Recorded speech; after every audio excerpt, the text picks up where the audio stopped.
a meeting of the RTM's Town Government Structure and Administration, better known as TGS&A. This is Thursday, February 7th. This is a special meeting, which is designated as not one of the regularly scheduled meetings, but because of the timing of the matters we have to discuss, we decided to call a special meeting this evening. Characteristic of special meetings is that only the items that are on the agenda are to be discussed. That's just the way it works. If you have a regular meeting, you can bring up a topic, but we'll confine ourselves to the items that are on the agenda. So welcome. You all have an agenda which we'll look at, and behind the agenda there are some other handouts which we will discuss. Also, you have two other packages. One has a lot of red printing on it, and so thank you for Don Ojeski, who helped get this red printing done. And another document is the same material with the red lining out of it, sort of, what they say, cleaned up. Thank you. Also, before we start, we'd like to send our greetings to Joe Michelli, who can't join us this evening. He has heart surgery, open heart surgery, elective, and we wish him well. You're here. I'm going to hold off on reviewing and approving the minutes of the regular meeting because we're at 6 members and absent the clerk. So we will just defer that until next time we get together. That would be reviewing and approving the minutes of the 22nd of January. Which brings us to item 2 on the agenda, reviewing the issues voiced at last night's meeting. John, I know that you were there sitting in the front row. Second one. Do you have any, I might have been called on to speak if I had to. Observations about the meeting that you'd like to share with us? I thought, so Mr. Chairman, I've been at many public hearings over the years, having been RTM member of Board of Ed. I thought last night's was very well run. I thought the audience was terrific. I've been at public hearings where people with opposing views have been hooted at, and I thought a lot of respect was shown by everybody for both sides, and I think the audience did a terrific job last night. I think that for the most part, it was a very pro BYO ordinance sentiment on the crowd, and the reasonings varied. There was a range of reasons presented. But at the end of the day, I think most of the people were in favor of the ordinance. There were some, and particularly some, for example, Susan Cater of the representing the Chamber of Commerce expressed the concerns of particularly the smaller merchants in town with the respect to the bags and having to provide whatever I can't recall exactly what her points were. She wasn't able to finish. We had a pretty strict 3-minute timeline for speakers, and for the most part that was enforced. Bruce Orr of the Board of Finance also spoke against it, and Andrew Millar, who's an RTM member, District 4. There were some of the town merchants spoke. They didn't speak against it per se, but they did indicate some concerns, particularly smaller ones, about some of the technical provisions in the ordinance. I know Diane Brown, I know her because my wife does a lot of business with her, expressed concern about Brown and Company on Post Road. She expressed some concerns about the weight of the paper bags. She does provide paper now, but she said it was going to be a bit of a hardship for her to have to change bag vendors. So there's some details in that aspect that some of the vendors presented. But that's about all I would report at this point. You want to follow up with something? The chairman, the three chairmen were up front. I was up front, as well as Mac Patrick from Public Health and Safety, and then the meeting was run by Monica McNally. I thought she did a good job of keeping things moving. Because I also have been at meetings where they almost started to throw chairs. Yes. There was none of that last night. It was good. Other views from the meeting. Did you enjoy yourself? It was short. I think we were probably short. finished by 9:30. Yeah. Similarly, I guess the only thing that I noticed that you started to comment on was the smaller retailers, was the cost and potential change to a new vendor and who that vendor would be, and whether there would be constraints to who they had to use and what the minimums might be. Someone did speak out and say that, they were able to find small batch minimums. At what cost? I don't know. Whether the 10 cents or whatever would cover that, I don't know. But probably some more detail would need to be flushed out for them to make them more comfortable. But overall, it was extremely positive, I thought. Did you have a chance to watch it? Oh, you were there. No, I was not there. I saw the last 45 minutes. Does anyone know offhand if the Darien Sport Shop bags are compliant? Oh, no. Now, everyone reuses those because they're good bags. How are you? Hi. Glad you're here. Now we know we have a forum. We were a little bit. I don't know if those are made of recyclable content or not. But it seems I to be think those. some of the concern was not just, it was also the mill on the bags. One of the retailers spoke out that their bags were 4M instead of 12M, and they didn't know what it was going to take to get them to the next step. The plastic bags? The plastic. I see. Yeah. Oh, Yeah. interesting. Did you have a chance to attend? I did. You did? Oh, so you're there. Yes. We're welcome, and we said we're following the agenda that was published. We have to do that in a special meeting. But once into thank the you. agenda, it was sort of free form. What are your impressions of last night? Had you attended public hearings here before? I actually haven't been to a public forum before, so that was interesting to watch and to attend. My feelings overall were it was great to see the public interest. Clearly, the public supported it. I was surprised about the negative response. I felt like it wasn't necessarily accurate. I remember one person said there were only 3 purveyors that provided the bags necessary that would fulfill the requirement. And I was like, how could it be that only 3 companies had the ability to make the bags that would fulfill the requirement of whatever the mills was? I can't remember what the specific mill rate was, but I thought that was unusual, and that the trash was coming all from Asia. I thought that was a little bit unusual as well. That's actually true. Oh, are we talking about the ocean of plastic? We were all over they were all over the map Yeah, last it night in is. terms of what was the issues, but Yeah. for example, there's no question that, for example, that giant, whatever you want to call it, blob in the Pacific Ocean is coming from Asia, and it's because It is in Asia, yeah, but I mean, I think and there's actually a part of significant the- amount part of plastic the- that's in the sound that is. Yeah, No, but- you can't say that But that's people from were Asia. people were bringing it up, and so I mean, that was one of my problems with it. Was you had different arguments, and then you had different people using this answer to attack that argument, or this to attack this, and they weren't It was disparate, yeah. there was a certain disconnect on that. Sounds like the They caravan. came out.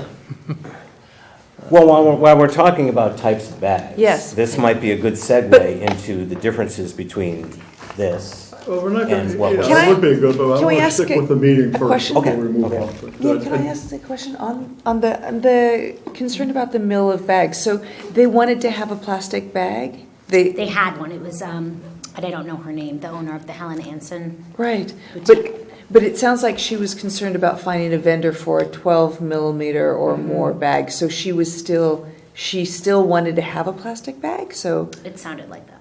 Is that a plastic I bag? wonder why. What? The one Is that she plastic showed? bag? The one she showed? Yeah, was that? Was it a recycled plastic? Oh, that was it. You're right. So you know With the handles? okay. So thank you. I'm sorry. It's not that it was a plastic bag. It was what is the definition of a reusable bag. Right. So this is only they 4 were mil. right. So Okay. that was the thing. I'm sorry. We versus also 12. go off into the weeds on one topic, which is the thickness, the mill thickness of a bag that's prohibited. It was proposed as the number 12 mil as a target, and other communities have used that. It's of particular interest to us because in Greenwich and in Westport back in 2008, and Greenwich last year, passed a plastic bag ban. Not as complete as the one that we're considering. It just banned the plastic below 3 mil. So that's, I don't have examples of it right now, but it's still a pretty flimsy bag. So if you go shopping in Westport and your product is delivered to you in a flimsy bag, even though Westport has outlawed plastic bags of below 3 mil. So they have bags that are just slightly above that. 3.5. Which is what the ladies were Same concerned thing about. is, like, I can't speak authoritatively of, excuse me, my error, Stamford. Greenwich is at 12. Stamford passed their ordinance last fall at the 3 level. So that's the question. Do you honor the number or the spirit of legislation? So the discussion last night really wasn't informed of that topic. Like, I'm using a plastic bag, I have to get rid of it. Yeah, but if your plastic bag is thick enough, it doesn't fall within the legislation. What's So a it's an Palmer? open topic. How big is a Palmer's bag? How thick is that? Not the reusable, but The old brown ones were probably, they had a better plastic one since Yeah. they switched about 2 years ago. Yeah. Those were probably 12 millimeters. Those were pretty substantial. examples. And then they got, Yeah, I guess we don't have the I examples. believe they got biodegradable ones, which are much thinner. Well, Benny, did you have a chance to see it on TV? No, not at all. It's up there. All 28, roughly 28 speakers. We think 23 were in favor and 5 had some objections. Not that the 5 were diehards, but they were pointing out some items. are they They going did very to? well. Is there going to be like a list of issue to who spoke? Yes. Our colleague committee was running the event, was Public Works. They're meeting tonight, and their clerk was recording who spoke and some notes about what they said. Okay. Which is a little bit of a segue. People who have been writing in emails to the address at the town clerk's office. As of this evening, every letter that has been received is up on the net in the cloud, so people can look at it. And what I'm anticipating is people who talked and then gave a copy of their remarks to the clerk. We will shortly get a copy of that and throw them up in the cloud as well. But right now, it's only the emails that are in there. For the listening audience, we have, take a page back here, a couple pages into our agenda. There's a page that looks like this, a fairly dense page. This was given out, good evening. Glad you're here. An observer. This page was part of an announcement, so it gave the elements of what the legislation was looking like. And then on the back of it, on the back of this handout, which Donna printed up 200 copies of it, and we got rid of most of them. I think we had about 20 or 30 left. So that means that we had about 150, 160 people there. On the back of that announcement was this page, which reminded people that if they missed making the testimony and submitting their remarks for the record, they could send it in to the email address, which is Darien, RTM, at darien.ct.gov. It's written down here. Any correspondence received before March 1st will be duly noted and posted up on the website. And at the moment, we're up to date, except for the written testimony sheets of paper that we need to get it and scan and put it in there. The bottom part of this handout explains how to get into the cloud, where that information is being posted. In addition, in the cloud is information about other communities' ordinances, primarily the Connecticut ones. And then there's links to the general nationwide bag reference sites, as well as a folder of correspondence, a folder of Connecticut state materials, as the legislature is meeting now. There are about 6 or 7 different bills have been proposed.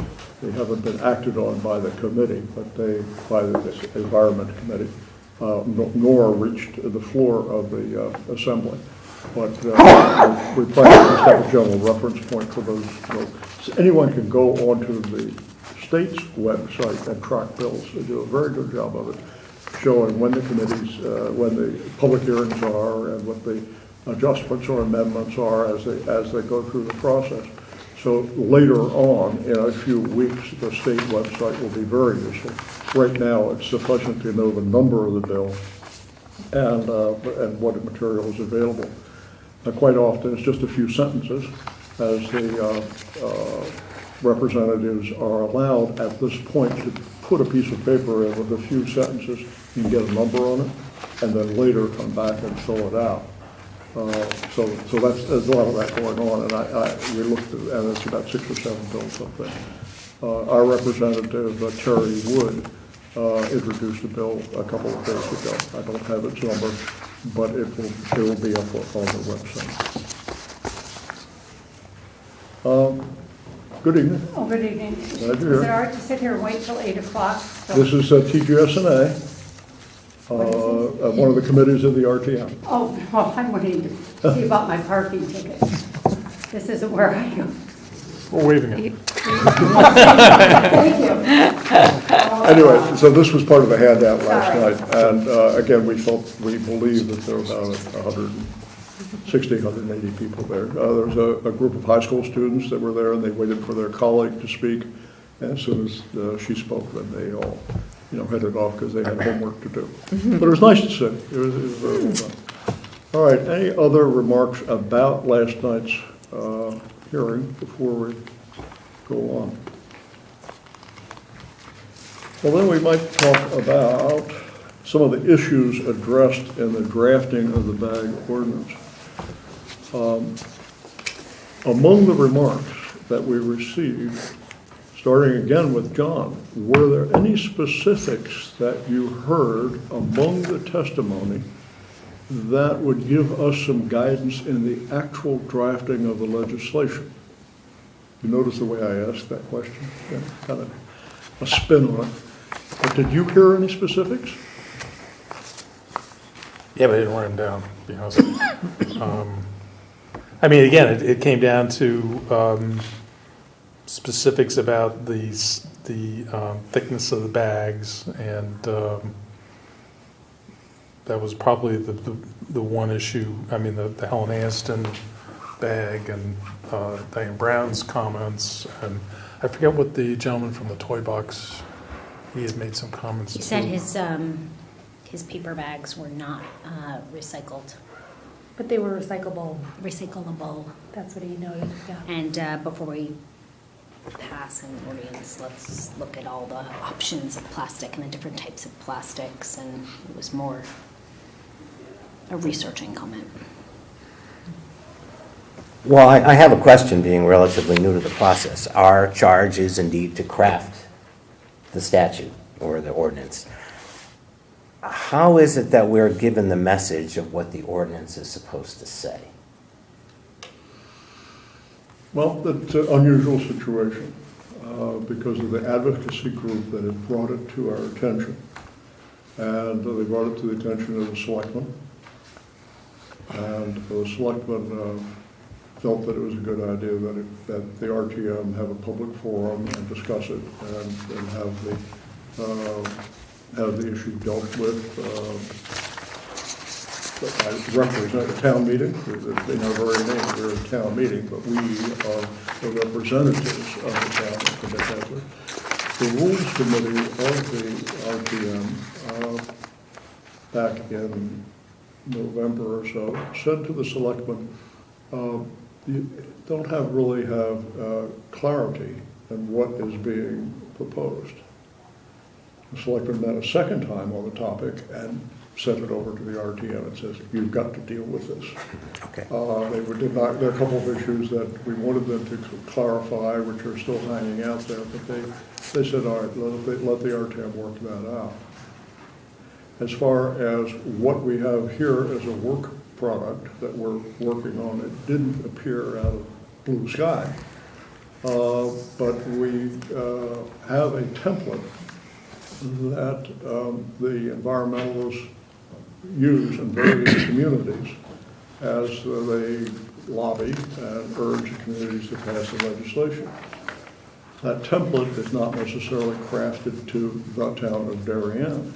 So what we will review shortly is a work product that is a combination of a gift template mixed with what I call Darienization. There's probably localization, and some tucking and fitting, which we'll see, and this is what we have on the table. Which leads me to a more fundamental question. Good. Is it our charge to ban plastic bags?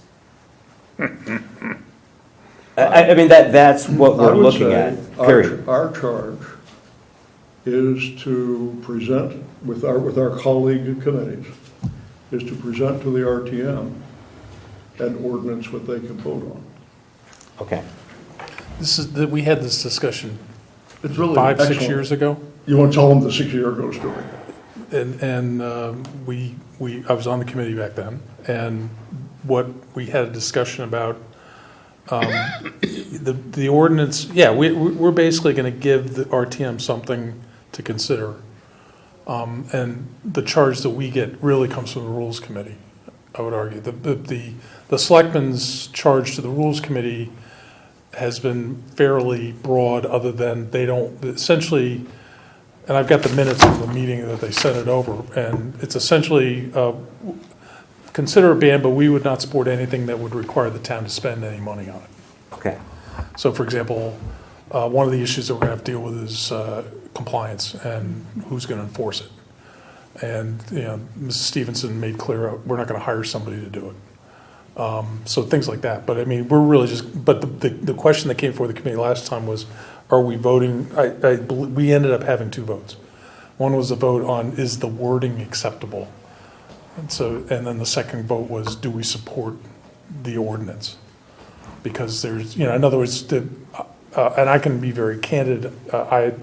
Last year at that time, last time, I was not comfortable saying that having our chairman, at that point it was Sarah Seeley, who later became the moderator, having her get up and say that we had a unanimous vote in favor of this ordinance wording, and then that implying that we all supported having the ordinance in the first place. Because you supported the wording, but not necessarily what If you're going to have it, this is adequate wording, but I don't want to have the ordinance. It's a fine point and an important point, and one worthy of a cookie break to consider. I mean, If we just sort of pause, get your chocolate chip cookie. Yes, and proceed. we're all- in terms of wording, it's a lot easier to just say to ban plastic bags than to ban some plastic bags. If our charge is indeed to ban some plastic bags or ban plastic bags. And so that kind of goes back to my question of, they were concerned about millimeters, but it was millimeters of the reusable bags. Then But- it wasn't going to be enough. Yeah, but it wasn't so much the actual bags that they're giving out. They're not trying to find a way to make thicker bags so that they can still keep giving them out. But the So- bags that, like the Palmer's or the Stop and Shop plastic bags that, when you go up and right now you check on, they say paper or plastic, and, Those- those are the ones that they're after. Yeah, And then no, what they're no, trying to do I'm- is so the discussion was, I don't think any of the merchants who were there were trying to find a way to escape, to be able to find an acceptable Plastic. It plastic was a bag. yeah, it was a clothing. Unreusable one, so to speak. So then to Rob's question, why do we need to have a certain thickness? Why would we not just say ban plastic bags? We don't At this as of situation. this, Yeah, but we have a thickness for what they want to define as reusable, yeah. which, Oh, okay, all You right, could, you thank could you. technically, you could go take a Palmer's bag, a plastic bag, and bring it back and use it again. There's nothing stopping you from doing that. right, but it has to be able to carry 22 No, pounds. but the question is, why don't we ban all plastic bags? Your A own bag, reusable you bag is technically a plastic bag. Not as we, So not as as it's it's defined proposed. No, Here, but you as the didn't, that's not checkout. the question you asked. You asked, why don't we just ban all plastic bags? Well, I'm not asking, I didn't say why don't we just ban them. I'm just saying, are we charged with banning them or banning some of them? I'm not holding an opinion on what we should do. No, I know, rather- but I this is heard the a- question, Yeah. why We don't we? keep hearing, this is our job to write the statute. Well, it's it's a fundamental question, it's good. This legislation, ordinance, is more complex than the one we considered 6 years ago. And in many people's memory, that 6 years ago was like yesterday. So I think there would be a reluctance to take up the same legislation again. This is different. It was presented to us by the enthusiasts, I won't say lobbying group, because they're enthusiasts, Advocacy group. champions of banning plastic, but doing it in a way that has been done in various locations in the country, in such a way that the major objections just to banning plastic are addressed.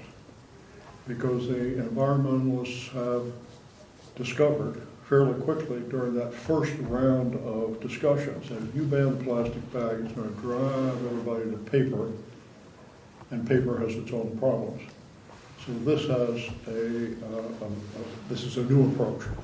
So we were charged by the selectmen to consider legislation that would take that approach.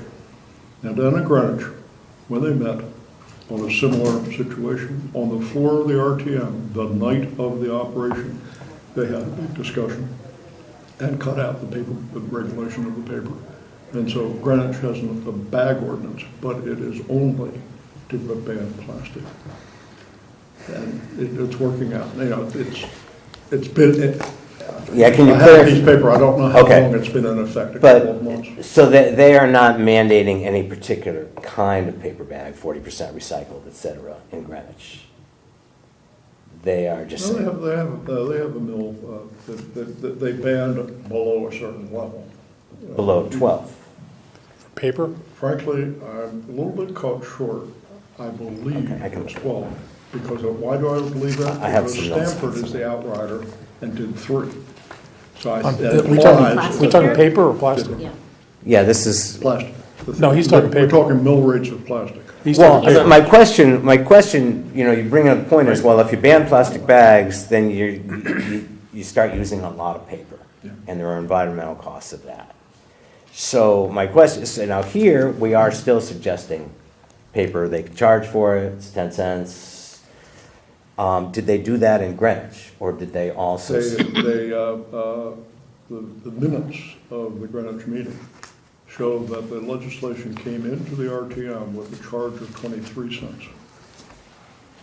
There was an amendment to knock that down to 10, which passed. Okay. So we're sitting here with the ordinance of 10, it had 10 cents per paper bag. Excuse And me? another amendment came I through, think that it's a 10 which cent knocked out the bag. rest of it. I think it's a 10-cent bag. I don't think it's a 10-cent paper bag. I think it's a 10-cent reusable bag. Oh, that would be unheard of to me. Yeah, no, I don't know that. No. Because those are usually $1, It's $2. 10 Yeah. cents for the paper, yeah. Okay. I can't. But are the speak paper authoritatively, bags- But I'll put in a Okay. reference to our cloud. Okay. Are the Greenwich ordinance. are those paper bags that we're paying 10 cents for in Greenwich, I know it would be in Darien, are they 40% recycled material? Is that mandated in Greenwich? Well, it's very much the same template Okay. that they were Okay. working with.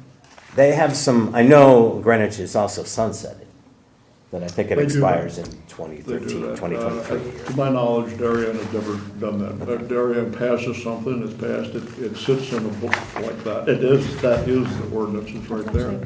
It is And we're free to Yeah. go and modify it, change it when we feel the need for it. Greenwich has has a different way of looking at things, and I know that there's a couple pieces of key legislation that they've sunset. Or Right. they put the sunset clause in there. Whether we will do that or not, I don't know, but if we do, it will be the first time ever that we've done that. Frank, I don't want to steer us off topic, but we're talking a lot about this 10 cent. Is there any concern or any feedback that we've gotten that the 10 cents may not be going directly to the merchant? Is there any, did we get past that issue yet? I know that was something that was getting researched on a meeting I missed. I'm only asking because when you said, were there any other issues that came up last night? The only feeling I got, and it wasn't any question, no one raised their hand and said, I want to make sure I'm getting the 10 cents, but if that didn't go in there, I would see I can that answer having that an one. impact, Again, so. While a question like that might be a free-form question, I want to remind our viewers that this is definitely topic number 3 on our Okay. agenda. We're not in free form here. Okay, so we will get to that. Good issues like that. Okay, The issue of whether I think we covered this briefly last time, and it's an open question with our town council okay, as to whether the 10-cent charge could, in the future, be the topic which would take the town of Darien to court. And the town of Darien could be assailed over applying a tax to the merchants. And we could all say, oh, no, it's not a tax until we're blue in the face. But our town council is saying that this possibility could happen. And therefore, he's expressing caution. I will say that since we met, the language that we will see in the red line version has been strengthened to include remarks in the text that we will shortly look at that indicate it's a fee that to be kept by the merchant, and to kind of tamp down the possibility that it'll be a tax. Nonetheless, town council says the possibility is there that you can't do everything to prevent the possibility that the town will be sued over imposing a tax on a merchant. thank you. Now, balanced off against that is the fact that other communities are doing it, and you have the discussions about little Johnny's neighbors rode their two-wheel bicycle on I-95. Why can't I do it too? They did it, why can't we do it? And so there's a certain amount of that. As a matter of fact, that's a segue to some research that was called for. I didn't get a chance to. Some I research, emailed it and to you. thank you for your reference to that Forbes article. That Forbes article was really very good. Why don't Yeah. you tell us a little bit about what you found about other communities who have done this? So a lot of other communities have banned the plastic bag. And what they did was also implemented a 10 cent or sometimes 20 cent fee, not a tax, because it does go back to the retailer. It doesn't go to the state because it's not technically a tax unless it goes to the government. So it wouldn't be considered a tax. And so a lot of places have done it and have done it successfully. Some have done it without a tax or without a fee, rather, and there haven't been any lawsuits to my knowledge. So.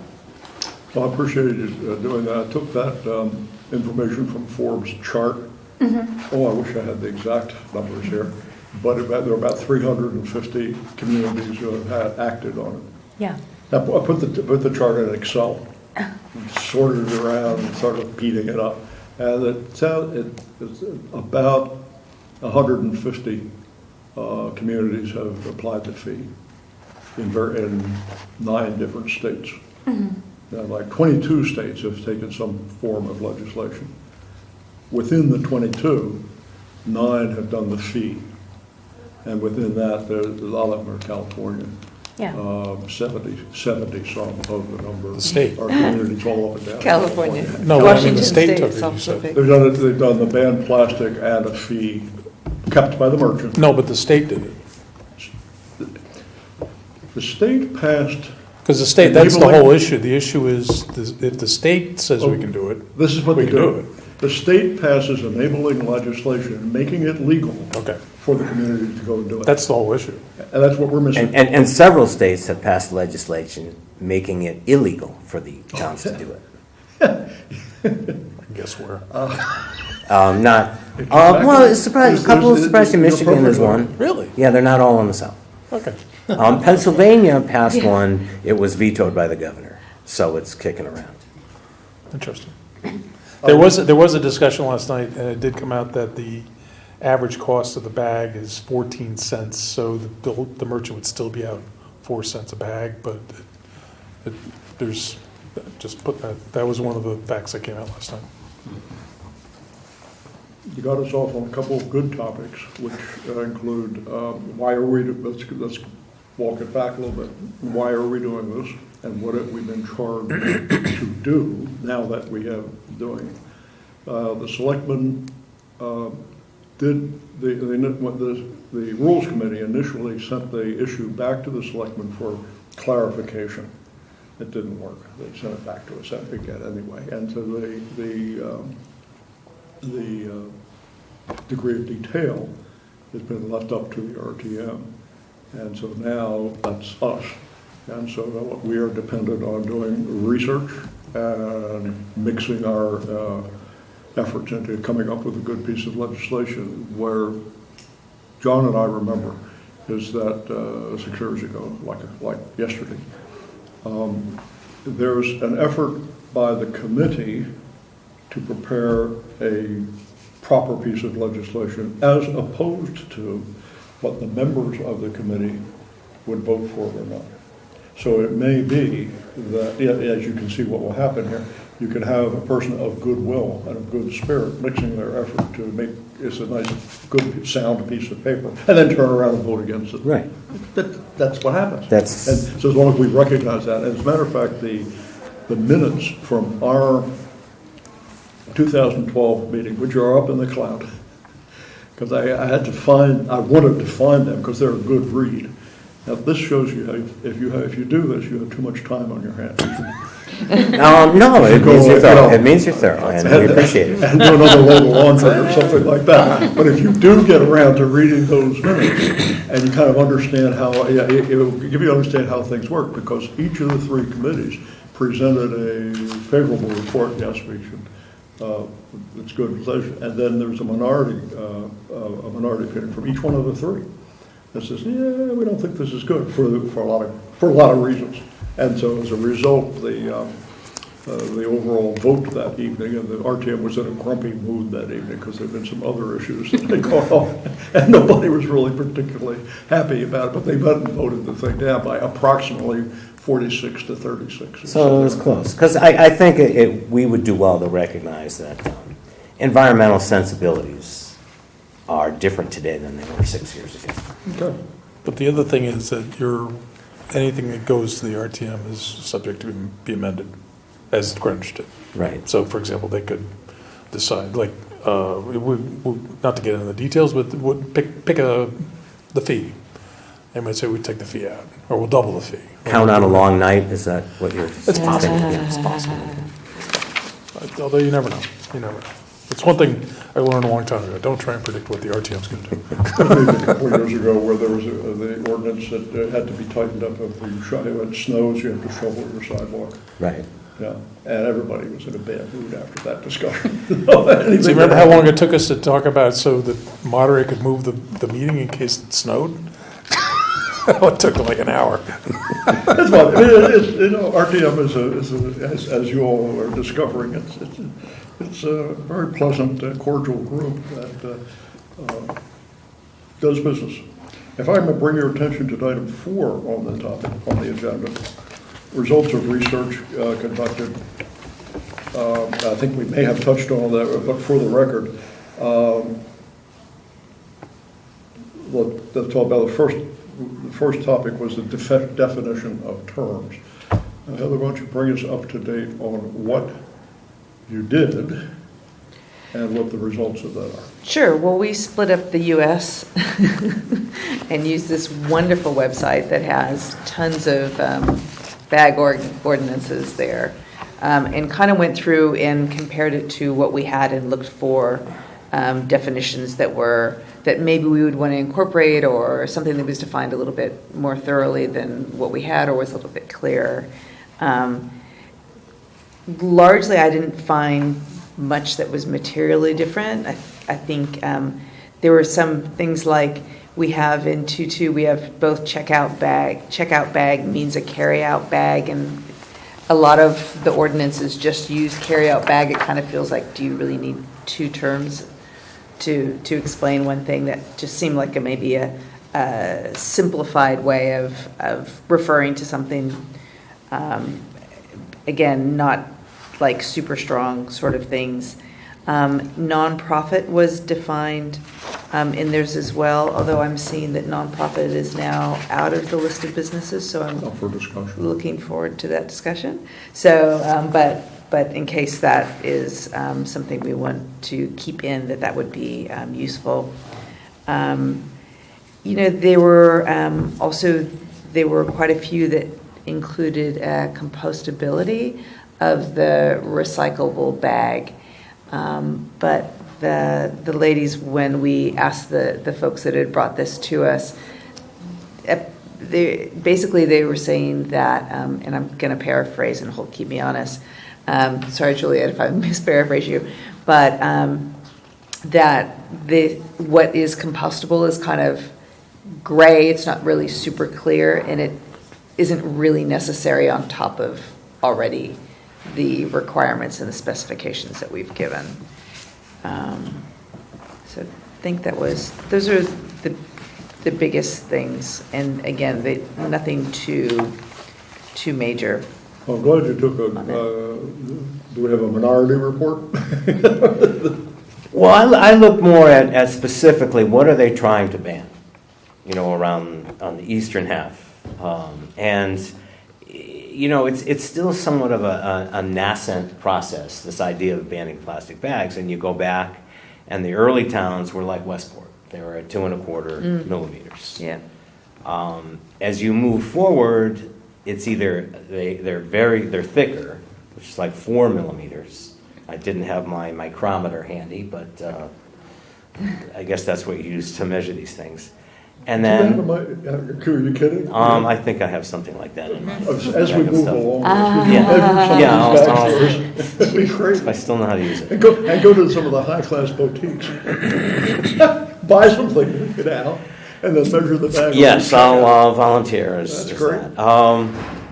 But what we're seeing now is just banning plastic bags, as far as I can tell. And then they have standards for what's reusable. But in some cases, people don't want plastic reusable bags unless it's the recycled plastic. That's okay. And so you get into all these things, which is why I come back to what do we want to do. Well, I don't know that the idea of plastic as a reusable bag is something we really need to define, as long as we have defined what a reusable bag is. It has to hold 22 pounds, you have to be able to use it 125 times, or the last 225 meeting, I was times. calling to the attention of the BYO people that I was asking them, why is this in here? And I felt very justified in asking a question. But over the last week or so, I've kind of come around to the fact that it's good to have some illustration. Now, town council may say that has no place in an ordinance, like the sky is blue, we should put that in there. But at the moment, the pendulum could swing to just say, go ahead and leave that definition in there. You know, we can fly spec this thing a lot. I mean, We the will. truth is, I use We will. reusable bags. I don't think I use them 100 times. They get kind of chewed up, and you know, you get new ones when you go to a convention or something, and you just, or occasionally I'll forget them. I'll buy new ones at Palmer's. Yeah. So, and they have certain weeks at Palmer's. If you spend $100, they give you one. Well, I Kids have a whole set. think there's a certain Well, it's only amount, certain weeks because I'm like, where's my bag? You know. a certain amount of public education is needed Yeah. as this goes forward as to what some of the bags are that are excluded, to save the embarrassment of someone getting up on the floor of the RTM and saying, we can't pass this whole ordinance because my dentist's little bag that they give me toothpaste in isn't included. And so in other words, if they don't, so in paragraph 2-10, there's all sorts of exceptions listed. And if people don't know that those exceptions are listed, then they will come up and embarrass themselves by checking. Now, this I thought I heard the dry cleaner bags. Now, if you get your dry cleaning bag, there's this big plastic thing on there. I did see last night someone And- suggested you and- bring your own garment bag. And No, they mentioned that We didn't think They were just cleaners saying it's an have them. Yeah, they're just saying it's an Oh. extra thing you could do, even if we I excluded see, them okay. from the ordinance. There's things that we could do to go above and beyond. What was interesting, they said the cleaners have them if you ask for them. Yeah. They'll do it. so as we progress over the They'd next probably couple I wrote that down. I was like, what the hell, my cleaner? As we progress over the next couple of weeks, I would invite members of this committee and the viewing public to look very hard at the section which lists the exclusions. But maybe there's a sentiment that something's being excluded that ought not to be excluded, like double negatively. So the dry cleaning bag is in there, and I think the dentist's bag is in there as not being affected by this legislation. There's also a phrase about transportation of hospital waste. I don't think we have that, but in case we have a hospital, we get that excluded. Anyway, the list so far, I'm very glad that you looked at it and looked at the comparables and did not come up with adds or deletes at this I time. think that's, yeah. At this time. It's an open top. But the list is fairly complete, and it does exclude things that is problematic. Somebody who gets up and makes a speech about a dentist bag. Head out. Okay. Now, other research. Vincent, I understand you had a very good visit with person-to-person. Person-to-person, Bring us up to date on that. well, person-to-person doesn't sell anything. They use only reused bags and packaging. Their concern will be, well, when plastic bags become scarcer and scarcer, and there'll be less baggage for them to reuse for their clients. But on both the nonprofits that I saw, I also saw this thrift shop. There's just a general willingness to do whatever the ordinance says, and they'll adapt, which is pretty much what. Actually, person-to-person got up and spoke in favor of the ordinance last night. Yeah. They said they went to 100,000 bags, right? Yeah. Okay, but I mean, in both cases, Sorry. there's a willingness to adapt whatever it is. The GCA thrift shop is more of a commercial establishment in the sense that it does buy bags and it does offer them to their customers to take away product. And so they're going to see what else everybody else does. Yeah, because person to person talked about using a recycle bag, getting them from, they said, like Skip the Plastic or someplace like that, getting a first batch and then requiring their customers to bring it back. And if they did not bring it back, maybe give them one more shot. Yeah. And after that, they said they would have to come up with Whatever they're how they were going to Yeah. handle it at that point. Yeah, well, but their that intention- might have been some thought that might have given after my speaking to Yeah. them, but they were saying something about educating their clients to bring their own bags to reuse and then at the DCA, one of the women was is British, and she kind of Carol. comes back saying, in England we we all bring our bags. Nobody uses. When we have a chance to look at the text, the definition of business establishment, Yeah. Heather picked up the fact that a business establishment, this, and this, and we took out for discussion, not-for-profits. Yes, I'm interested in this. This is a little bit of a strategic decision to take it out so that someone would not stand up in the RTM and make an impassioned speech about what wonderful things person to person does, and by enacting this, you're messing up their social mission. Well, you know, so in other words, if they do repurpose some flimsy bags, if they are come to get some flimsy bags to give their clients some food, Yeah. fine. Well- The bag is out there anyway, and because they do repurpose. Right, well, I mean, this ordinance does not ban reusing bags. Well, the way the template came into us, Okay. it applied to not-for-profits. Well, no, but let's back up to the way the ordinance is going to read. If a customer comes in with a bag, any bag, The cardboard box. cardboard bag, Okay. or a flimsy 3 mil bag, It's not an issue. it's not an issue. It's not part of the environmental emphasis. Like, you got a box, bring a box. This is about merchants. It's to prevent the merchant from aiding and abetting. It's, right, It's not about the okay. customer. Well, but So but- person to person is more about reusing bags that are But so if you remove nonprofit, so is the intention that nonprofits are not part of this scope, or is the intention that you took that out, understanding that it says any person or business that sells or provides merchandise? So it doesn't necessarily mean that they have to be profitable for it. Right. So is that the reason we took it out?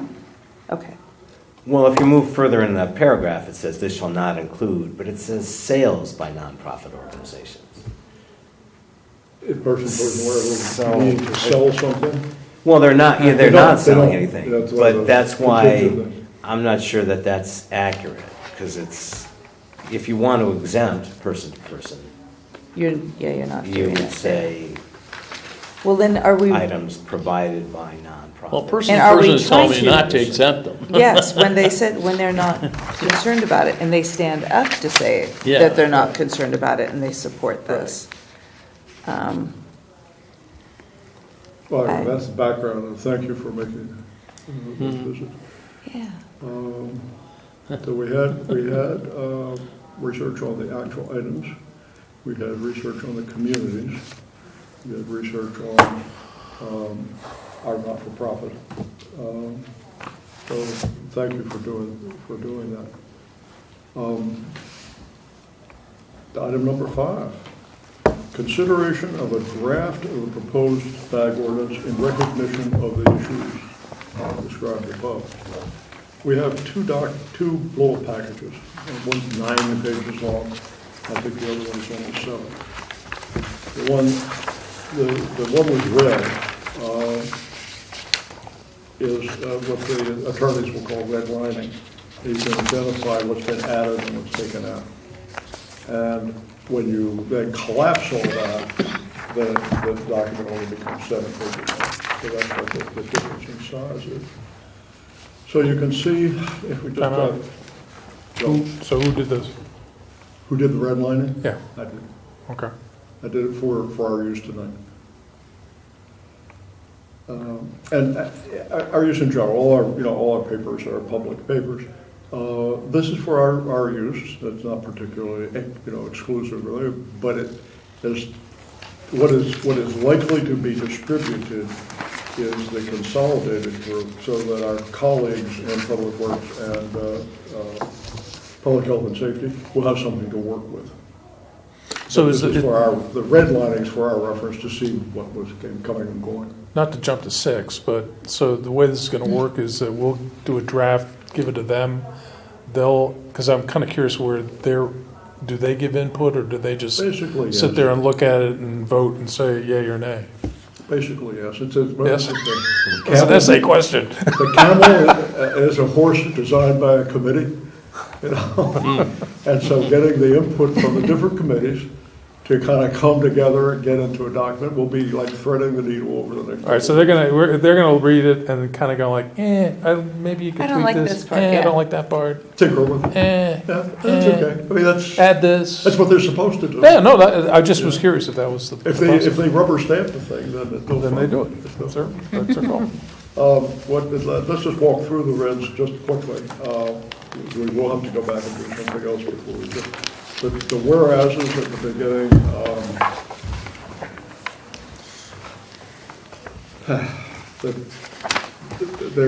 quite frankly, they are purloined from Stanford. And we ought to have our own set of whereases. But when I sit there and look at them, I figure later. Somebody else had to. We may come back to that and make that a little project for somebody. You'll notice in section 1, purpose of the red line, help defray the incremental cost of business. This was added in an attempt to, not an attempt, this was added to lessen our town council's concern about the tax issue. It's spelled out what is going on. Our definitions on the next page of the different types of bags are enhancements of the other material.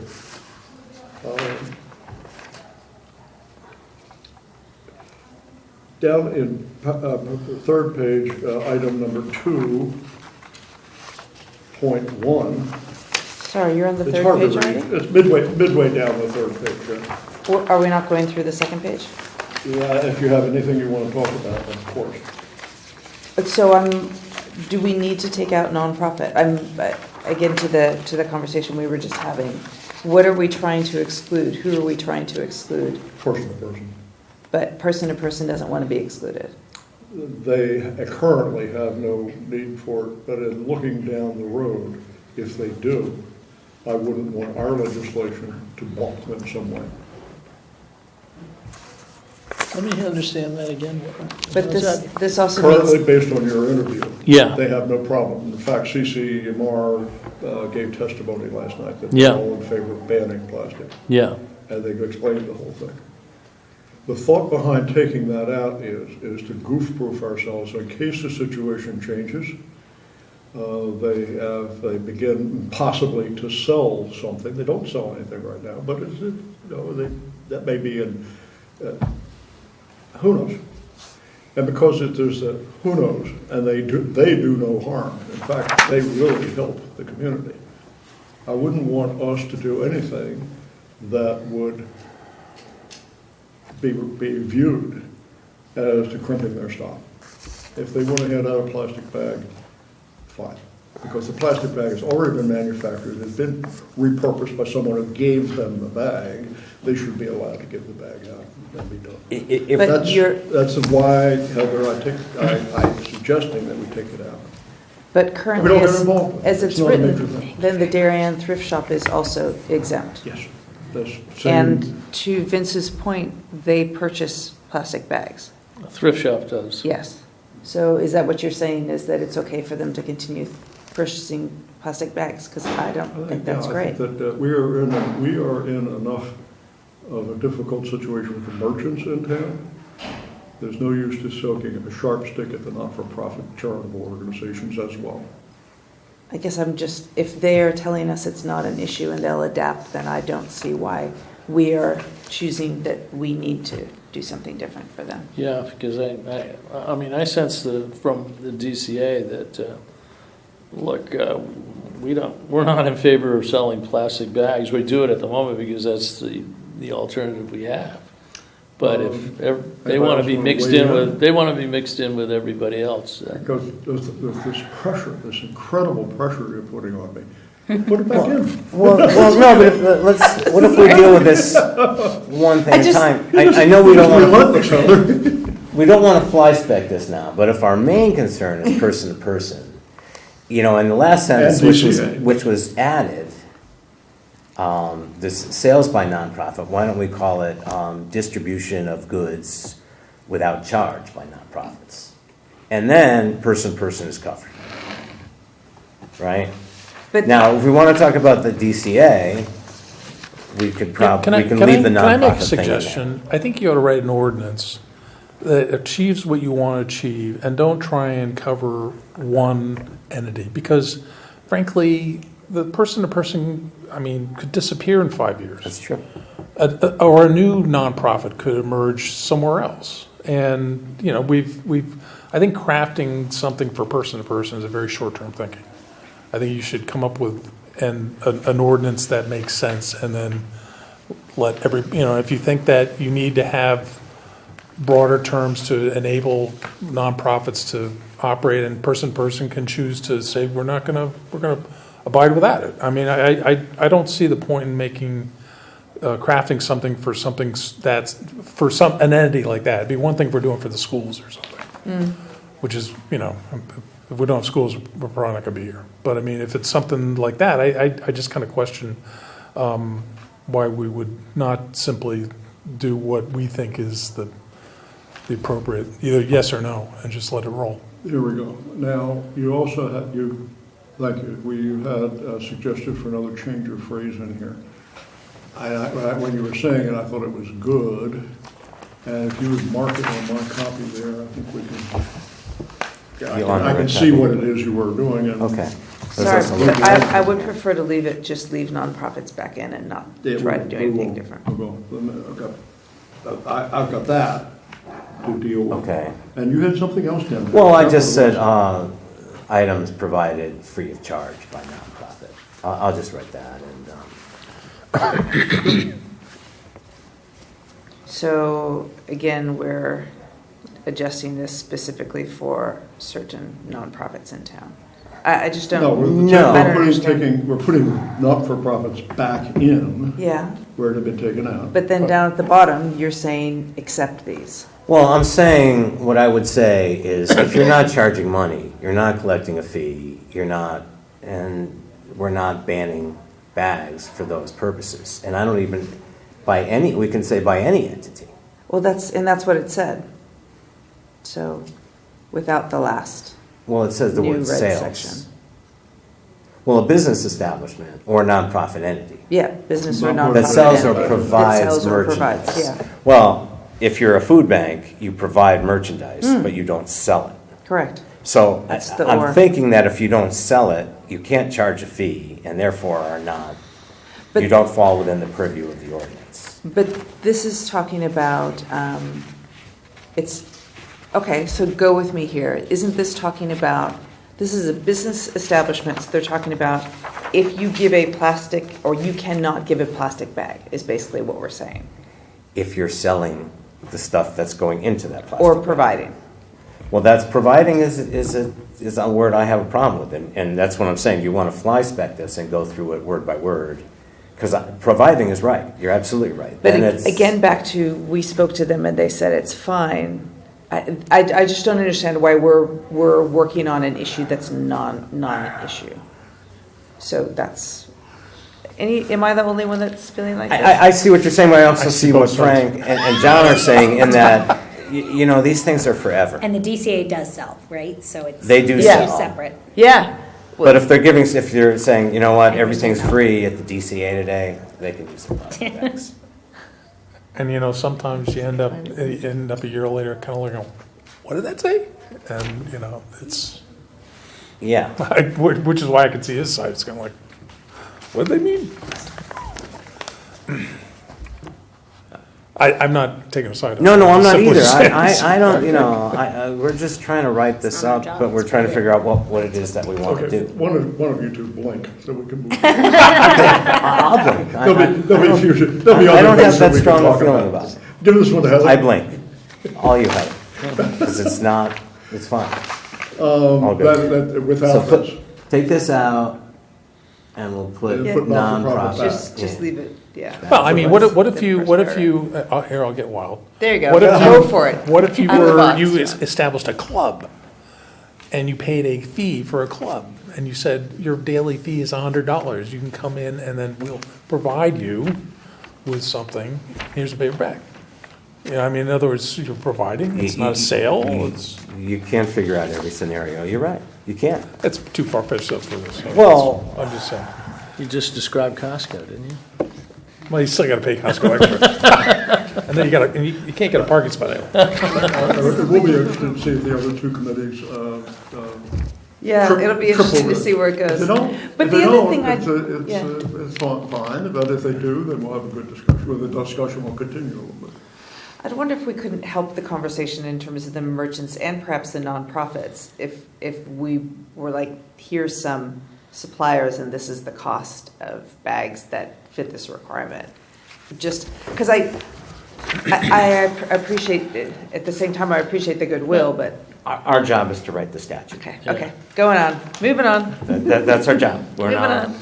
Now, anything else on page? Sorry, you wanted to go to Anything page else on 3. I have page 3. I mean, I don't want to make the distinction. I mean, it was apparent to me with GCA and with person. One deals with donated everything, and the other Results. resells. It may be donated, but they do sell. So the GCA does consider itself, well, it is a nonprofit. I would call it more of a commercial establishment if you want to make that distinction, and less of a. No, it's not we're tax deductible. If you rent the house, you don't get a tax deduction. My wife rents the place, I know. Further down on page 2, you'll see some new terms: environmental compliance officer and environmental compliance hearing officer. Now, the words environmental compliance officer is an arch term, because we had the bag warden, we had the term bag inspector. And we kicked it around a little bit, and we came up with a very gentle term, which is environmental compliance officer, which is the possibility that straws or paper cups or everything, something like that, is ever subject to regulation. The environmental compliance officer can take that under their wing. This is 2.5 It here. says here that the volunteer or appointed, we were all volunteers, but appointed by the selectmen. In the as we will see a little bit later under the procedures, if violations are reported, then the compliance officer can visit the violator and see if there really is a problem there. And as we will see, the first situation is a warning. And then if that's not dealt with, then they come back and then you can write a fine. One of the sticking points that we had with the Board of Selectmen when they asked us to look at this, we really wanted them to sort out, before they gave it to the RTM, the issue of can a non-town employee write a citation. The indication from town council is, yeah, they can do that. It's okay under Connecticut statutes. We don't have an example of that, because people writing citations in town right now are the parking officer, the animal control officer, and I think the building inspector and zoning. And there may be others, but those are all town employees, and this would be a first that we know about. Town council is interested in this and is working. It will work with us to get this sorted out. So we don't have to take a deep dive into this particular topic yet because it's so pending. But there's a difference between the person who goes and inspects and writes a ticket. And then the person who got the ticket finds that they want to object to it. Well, they can't object back to the same person. You've got to have another person, it's called a hearing officer. And the hearing officers are fairly common. Okay, as an aside, a lot of towns have this enforced by their health department. Yes. So, Yes. By one of our kind of ground rules, not official, we could violate this too. I mean, we could write this so that a town employee would be involved in all this, but then the selectmen would follow it. You know, it was sort of an understanding that we would undertake this okay. on the Understood. basis of not using town resources. Hence, we have to do this. So you see that in the red print there. That was not in the template. So where are we? Is this that 2.5? We're just fighting our way through page 2. Still two. Page 2.5. 2 It's still. quarter Still on. We can do this. We can- Yeah, so, but I mean, when it's in red like that, it means it's out, right? The 2.5?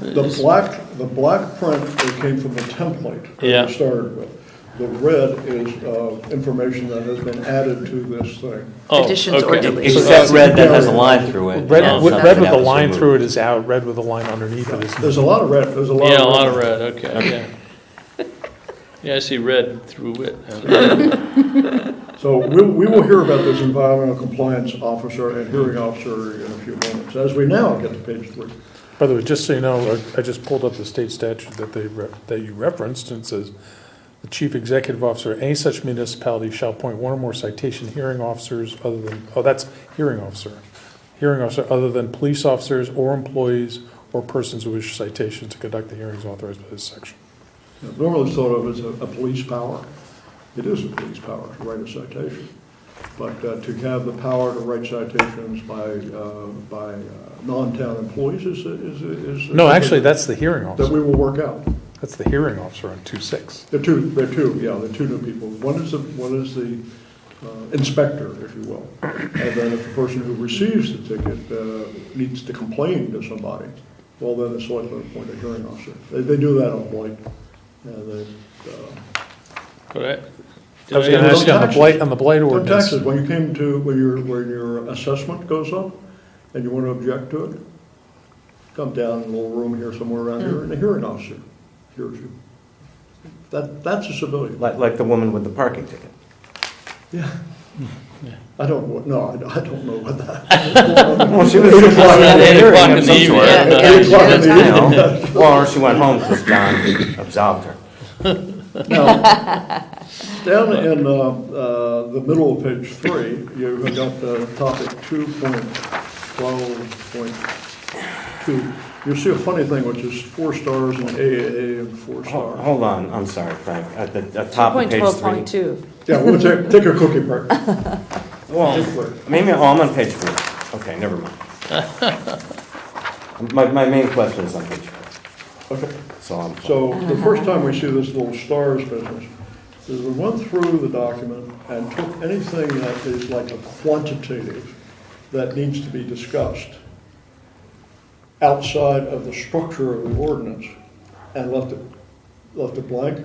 Because I was afraid I'd go back here, I wouldn't find the blanks. So I made something that would be easily searchable, 4 stars and a couple of letters and another 4 stars. So global searching in place, you can find it. AA is the first one, and that's the mill size. Now, it was 12, but, it's up for grabs. You'll see the AA referenced a little bit lower. Now, the topic 213, written notices, again, town council has some observations as what, the second line of the sent to the owner, an agent, and tenant, and/or a person in control. He has a problem with the and/or. We'll get that sorted out when we get down to the bits.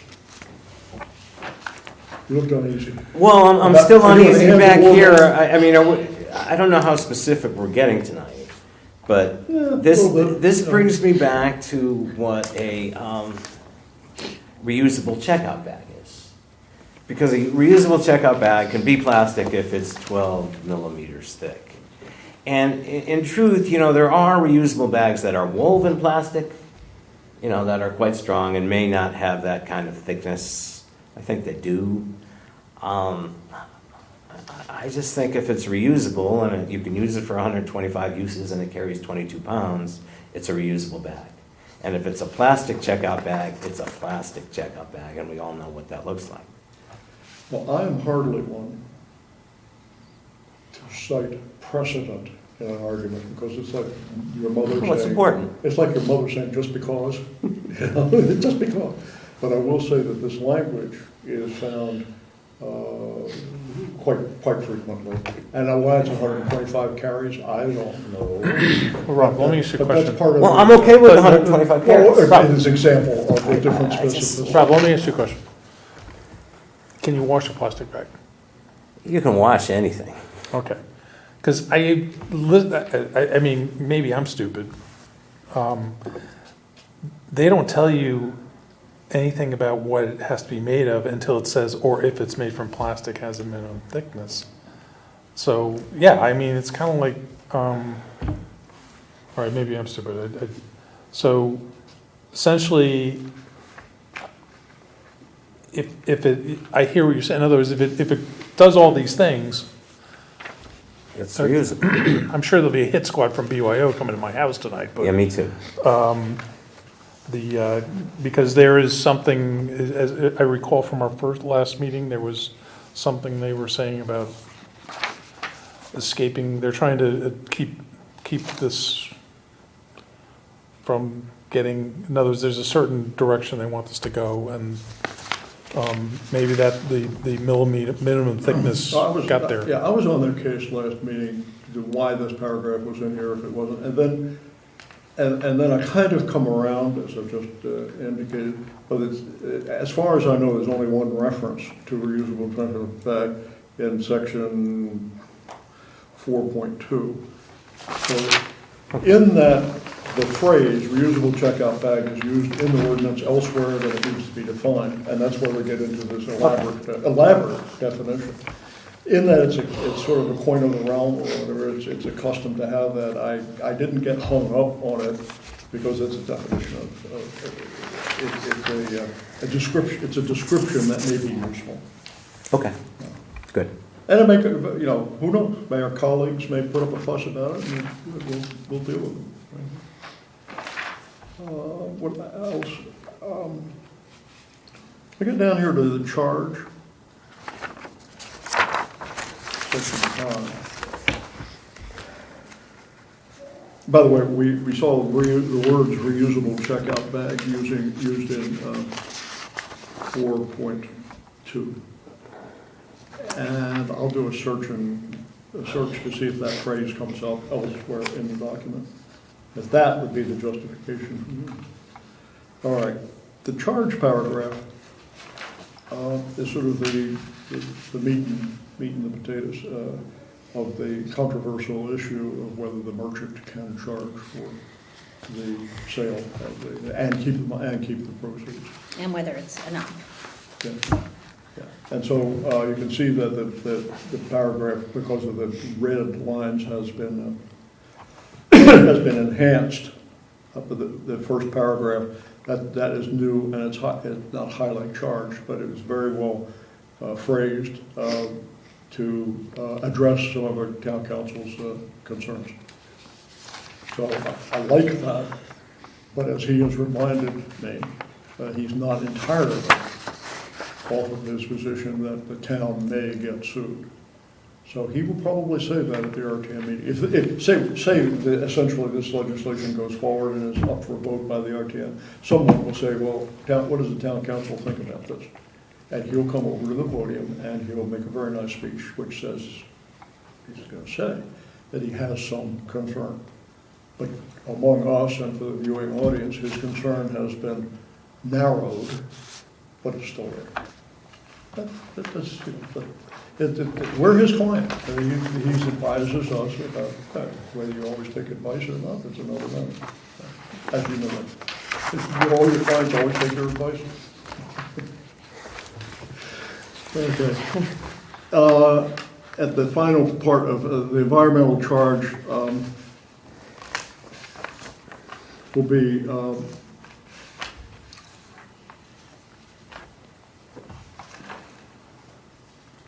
let's see for a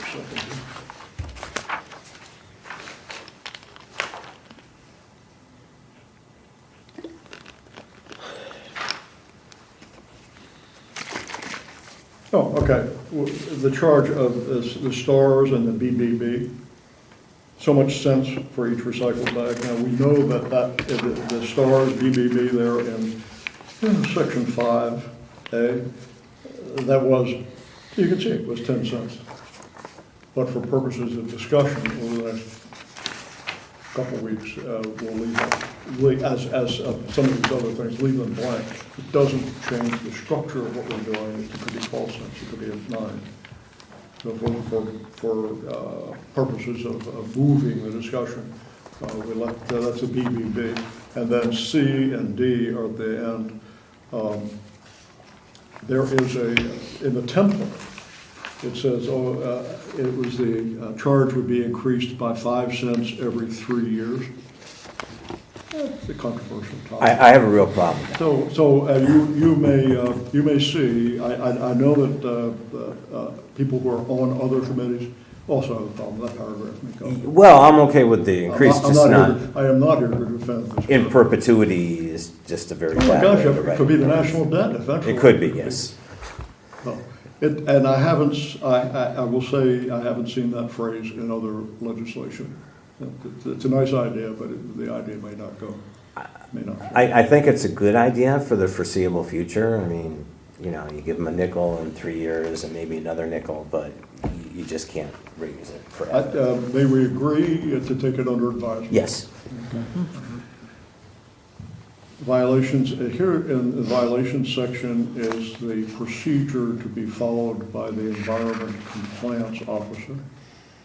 And there's some new writing there that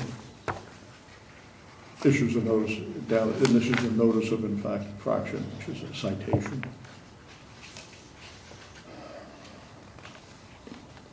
Section 7, the penalties, the amount Can I ask of a the question? fine. Can I ask a question? Yes. So what's to stop the environmental compliance officer, based on this, from waiting outside the door and 5 minutes later walking back in and issuing a second warning? There's something in here that says you can't do it once a week. Yeah. I will find that more. I know Okay. it's in there, but I just don't know where it is. Yeah, no more than one penalty shall be imposed Is that on what a it is? business establishment within a Oh, EE yeah. day period. That's EEE, stars EEE, X-State 30. Well,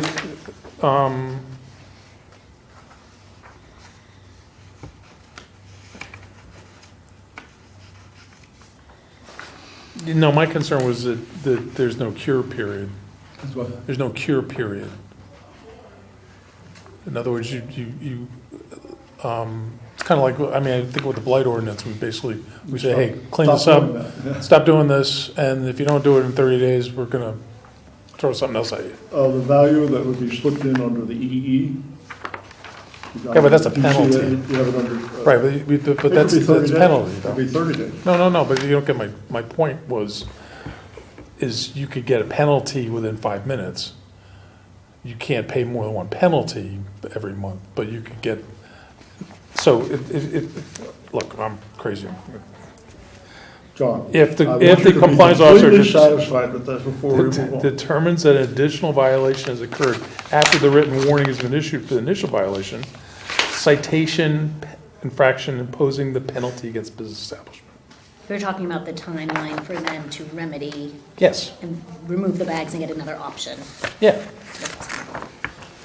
You could, Versus I mean, paying the you could, the environmental compliance officer could walk in at 11 or at 12, give them a warning notice, go have lunch, come back and give another note, and then boom. If we set this thing for like 7, you can't do that. You can't go take a break, see me next week. I don't want to put words in your mouth, but I believe what John is saying is first you get a warning, right? And then you could come back at 5 minutes and issue the penalty. No. Because the warning has no penalty. Basically, No, you he get might be right. you get 2 strikes. He might be right. Two Is that strikes, right? you're out. Is that right? Right. I mean, I'm not putting words. And I'm just like, kind of like, you Yeah. you should get one strike, All right, and then so you get a let's- cure let's- period. And I think if we you should come back put a that. week late, it may be, We it should should put the be like 15 a, days. No more a than week one. or a month, But whatever, I'm no I'm more open to than what one it is. Well, 15 warning. days seems reasonable. But if you get, I mean, this is where, somebody could abuse the, John, I want to fix it. I want to fix it. You give How someone a about badge, changing anything the words can to one warning or citation shall be imposed upon a business established within a 7-day period?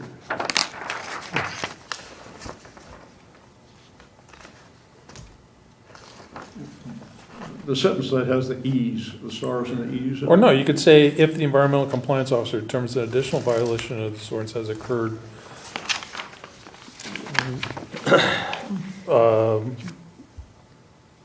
or if after 7 days, a minimum of 7 days, the blah, blah, blah, the officer, I'm thinking this. I could do that, but would you turn the page and look at the top of the next page? Where it says no more than, Right. okay, couldn't we just fuss with that sentence? It says penalty, which would be that's the second or third thing.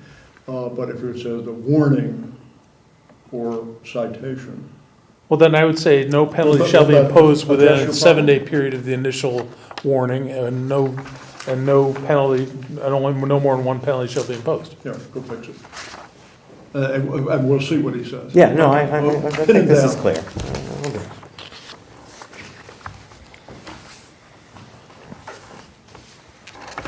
It is now 9 o'clock, and I think we'll be out of here by quarter after.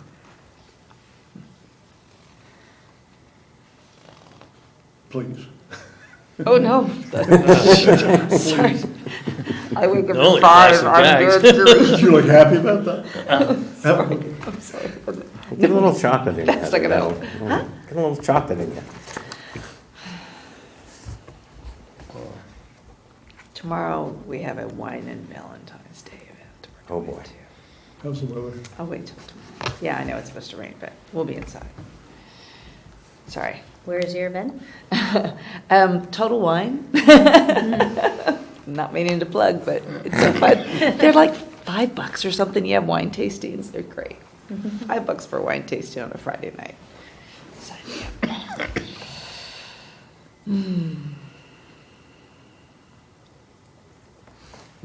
John is concerned about the environmental officer standing on the sidewalk and going for it. And I thought we had that stopped, or estoppel, but it's really going to be stopped well. It will be stopped well. It'll be stopped. We don't want You too can't many have- police can't powers. have multiple tickets in one day. But the selectmen are insistent on not hiring somebody to do this job, correct? We're not getting a hire.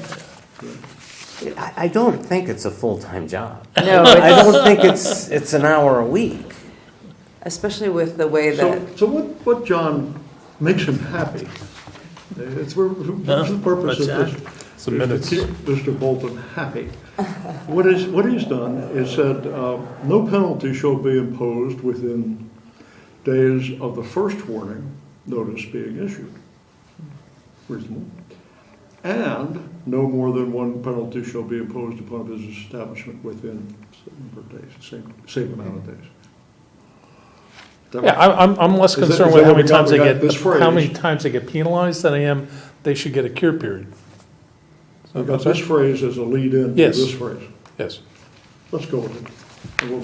And like most of our topics, most of the interesting topics, we have colleague committees. They aren't looking at the red line. They're looking at the solid one. And this is why we have such interesting discussions, how this thing morphed. We're heading down by my assurance that sections 8, 9, 10 through 15 are text that has been pulled from These are the selectmen meetings and notes at the ordinances selectmen. within the town. Some minutes from this one. Out of the book. October Oh. A 14th. little bit from here, a little bit from there. Yeah. So that we address what there was the appeal process, which is tied into that hearing process, the appeal The person who feels aggrieved if they didn't get properly treated by the hearing officer, they can take it to court. They can go down to Stanford and deal with it the way they can on lots of different things. That seems to be the thing. If you can't settle it in town hall, it's not the end of the world. You can go over to Stanford and argue your case. So this Thank you. sets that up. Thank you. Exemptions, quite frankly, it is, exemption paragraph is purloined from Stanford. Other towns have like A and B, which is, let's look at A and B. Don't want to violate the laws of the United States or Connecticut. That's a standard paragraph. Then 9B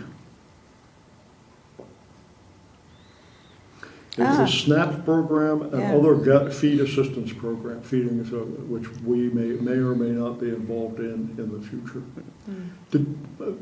Vincent, did you happen to bring up SNAP with you when you talked to PDB? No. Yeah, I don't even know how different they're involved communities. with that. It's a federal program, Yeah, I know that. and to the extent that we're involved in that, I just don't know. Yeah. And you're just But covering it in took case the it- liberty yeah. of pulling this paragraph, which I've seen in a couple different ordinances, and so I put it in here for his good luck. Then the third Governmental one, feed, does that sound more like farm than, the SNAP, no, or similar governmental feed assistance. Yes, Feed it's supposed to be food Food. assistance? That would be food, wouldn't it? Thank Feed you. sounds a Thank little you, bit. Vincent. Sounds like there's some cat lesson. Thank you. oh my gosh, oh, if we didn't do anything else tonight. I thought maybe there was some technical term. Thank you. It was a typo. and This you is didn't- known as the good, what we call snake tracking. We will have, over the next couple of weeks, there are probably some other Hulus in there too. This is what before we submit it over to town council, is to get the little bugaboos out, so that what we submit, we can be proud of. That nonetheless, the material that he submits back to rules to be put on the RTM, that's official. Yeah. Our stuff is not official. We're trying to make our best job, but that's goofy things like that. I mean, All right, number 10, Because, 10. well, the question about SNAP or whatever, SNAP is something that a retail grocer would handle with food stamps, right? I believe so. So I don't think person would have anything to do with that. But As we I'm go not down the sure. road here, we've got to find out about this. 'Cause I believe you get a debit card. You think we'll dump it? Or Oh. you think we should leave it in just for, I'll Google it. I'm looking for it now, actually. You are, great. all right, so next time we meet, somebody will talk intelligently about No, what SNAP is. Google's pretty quick. We can- Well, you can look it up on Wikipedia. We'll see if Would we you can find out. All right, Hey, I have okay. one question while we're looking things up. Yeah. In these other towns that are nearby, Greenwich, Westport, how many citations have been issued? I'd be astounded if Darien, it was like 1 or 2 a year. But I would like to know that, because then we sort of know the effect of what we're trying to do You here. know what happens when people ask good questions like that? Oh, they get answers? No, they get Get signed to do it. I'd be happy to do that. Funds received. Yeah. Rob is correct. They get a debit card to use at a grocery store. So I think we shouldn't include that clause. Well, so there's some, I mean, this has appeared in at least 2 other towns. Well, That you know particular what, paragraph. Heather, here's my question to And you. they don't want to run afoul. If you're a of the- SNAP recipient Yeah.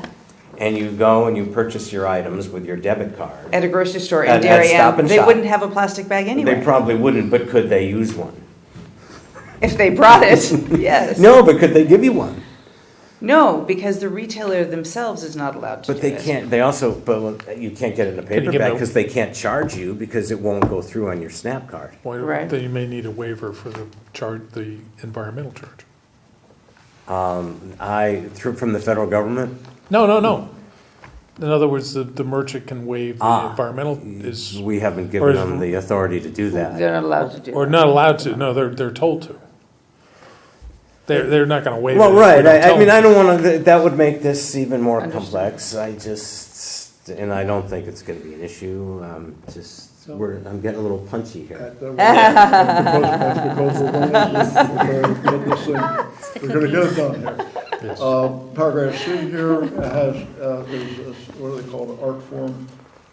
This is a You'll like it. It's paragraph your that fault was that it's your job. crafted in Stamford, where you will recall that the Stamford Town Council called to attention that it could be a tax, and is concerned about litigation. So this section helps to address that, saying that it's proper until contrary is established. The burden of proof shall be upon the person so claiming. So I don't think I understand the implications of this paragraph, but I do know that it was placed to help the situation around. And as we go down the road, I'm sure that town council will have some comment on this, because he knows that paragraph is there, and he may choose to fiddle with it even further to provide the protections that he would like us to have. Section 10 doesn't have to be there. However, the template we received had a suggestion that the funds received be plowed back into an environmental group for further education, a special fund. Within the last couple of years in Darien, there's been a move, and rightly so, to not create little special funds for things, but have it go into the general fund. So paragraph 10 there is to head off further discussion of that. It will go in. And we probably will receive $150 in totality. That's what I'm thinking. And that will go into the general fund. Thank you Okay. very much. So that's just there. Appeal process over in Stamford is paragraph 11. I like the annual report. That's good. Yeah, it's probably a good government, best practices, because you can settle this up and the people in the RTM pop up and say, well, what happened? You know, what happened to the school cafeteria project? No, it's good. What happened to so a report is probably a good thing. The standard. I think it's particularly true if you're not going to have a enforcement town employee do and the it. effective date. These are all the standard paragraphs that. What about this last one that got crossed sorry? out? The one that got crossed out before we flipped the page? Was there any? Did I skip a page? No. Before we flipped you were yeah, already on yeah. effective date, so before you flipped the page. Gotcha. It was crossed out and it mentions anyone that's purchased a supply or has a contract for purchase of non-compliant bags. Yes, the enforcement part. Right? Effective date? No.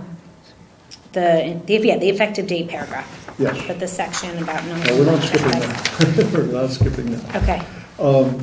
Many of the ones, I was surprised that the New Canaan draft ordinance is 3 months. And when I looked at some of the other ordinances, I always thought 6 months was a standard and sort of polite. But a couple of them come up and say, well, we're going to get this in at 3. So again, not wanting to get tied down to argue about that number, we just left that as a starred number that people can discuss and come forward. What is new about this is the grace period afforded to the merchants to use up their supplies. So if they have some non-compliant bags on hand when the legislation goes in, fine, use them up by a certain date, maybe say a year or another 6 months or whatever. But at least there's a nod towards that. So somebody jumps up and down saying, oh, this is going to cost me terribly. I'm going to have to throw my bags away. Not so much, we'll get there. It's sort of an accommodation. But the actual values we want to drop into those slots can be advised by our colleagues on that as to what they think we should do. And what is, by the way, what do we think? How many months should it take to implement this?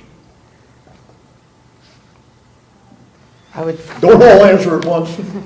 I don't know. I think 6 6 and months? 6 is fine. Okay. I don't even think you need the bags on hand. 6 months. Before they go through your inventory. Just 6 months. There's a thing about putting 6 months in here, and then others will argue when this comes to the fore, put a date in there so people can. Well, I would have 6 months from But if we put this on the floor and we know we're gonna With a vote date. on it With a May 1st, it'll be 6 months. 6 months from then, Yeah. November That 1st. plug that date We'll in. just put it No. in, that's easy. Because, yes, because when you go through the legislation of the old stuff, they'll say 1 year from this effective date, then you're going to look for the effective date. Now, one of the things that we went through the ordinances a couple of years ago and got out all the hard-coded fees and fines. Buried at page 200 of that book would be the parking ticket was such and such an amount. What we did at that point was to go through, and I think we picked out about 20 different things. And so this, we're not going to do that again. So in this stage, we have a placeholder that refers you back to the table at the end, Appendix D, which, when you look at Appendix D, has about 20 different things listed on it.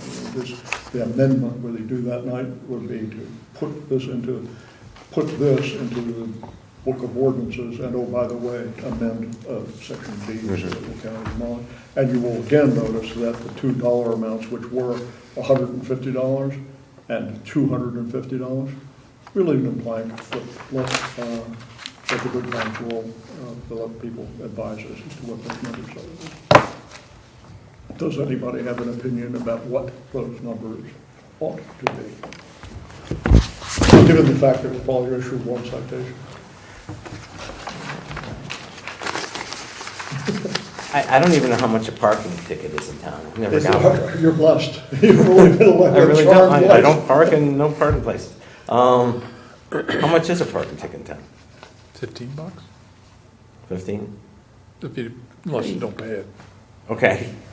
It's not like New York where, $15? I don't know, my wife had one about 5 years ago. Really? Throw her under the bus. I did. Sorry, Laura. He apologized. 50, 100, 200?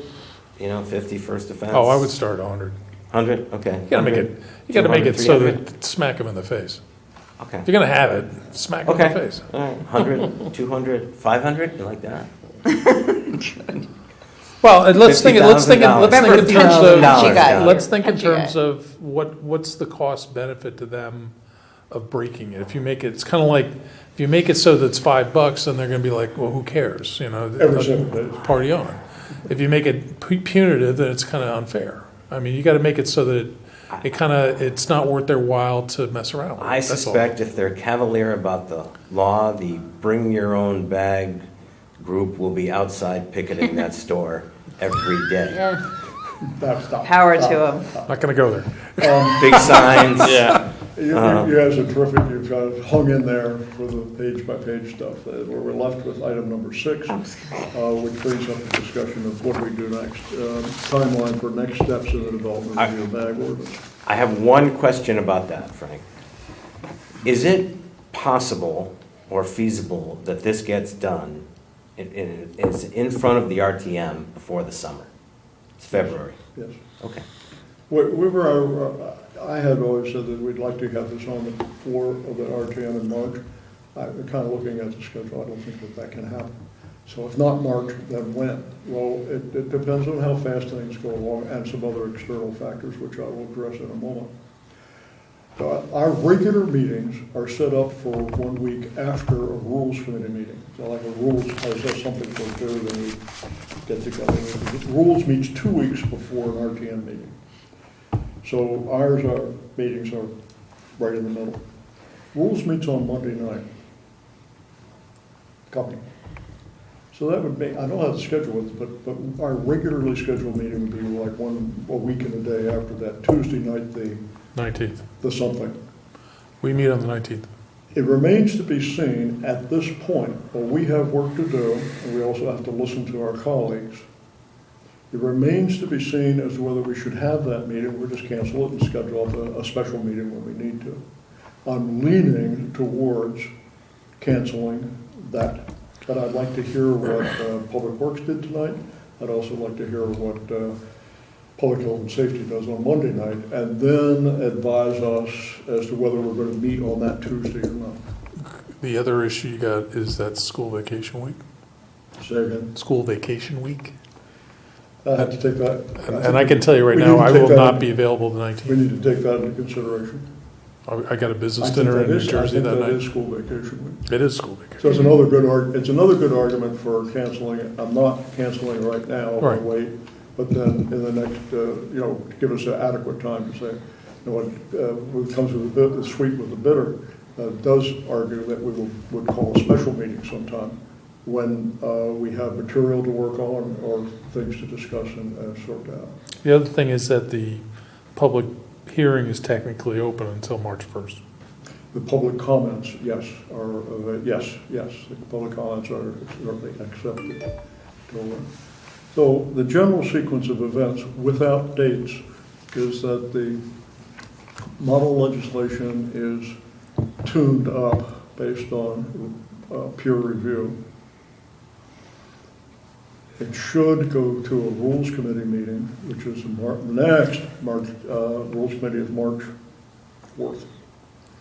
I think a reasonable target would be to have us present to Rules on March 4th a reasonable text, which then Rules can then send off to the attorney. The attorney sends it back, and it goes to the floor. So that's just that the newspaper reporters called this afternoon to find out what we were doing, and that's the way I described it to them. It's not set in stone, because it's rare that a complex piece of legislation like this comes up. But usually we're doing things that are more channeled, like approving union contracts. Well, it's a very complicated thing, but it's all been hashed out ahead of time before it comes to RTM. So there really isn't a playbook for how we're doing this. It seems to be a reasonable course of events. So then we would need to get all the feedback from the two committees probably before vacation That'd week. be a good idea. I mean, And realistically, oh, to make by that. the way, once it comes back from the attorney, counsel, it can go directly to the RTM right there. That's because it's a change in an ordinance, it does not have to have a public hearing. There are some among us who argue for having another public hearing. Because at that public hearing, there'll be something that they can sink their teeth into. And that way, our colleagues of RTM members, in theory, will be at that public hearing to hear what Speak the then. public says, Yeah. how they should vote, or what they, not how they should vote, but what they should take into consideration when they vote, because you vote your own conscience. But it's informed as a representative. So if it came back from the attorney and went right to the floor, I think we might have a train wreck. There we are. Good idea. Does public health and safety have to work on this?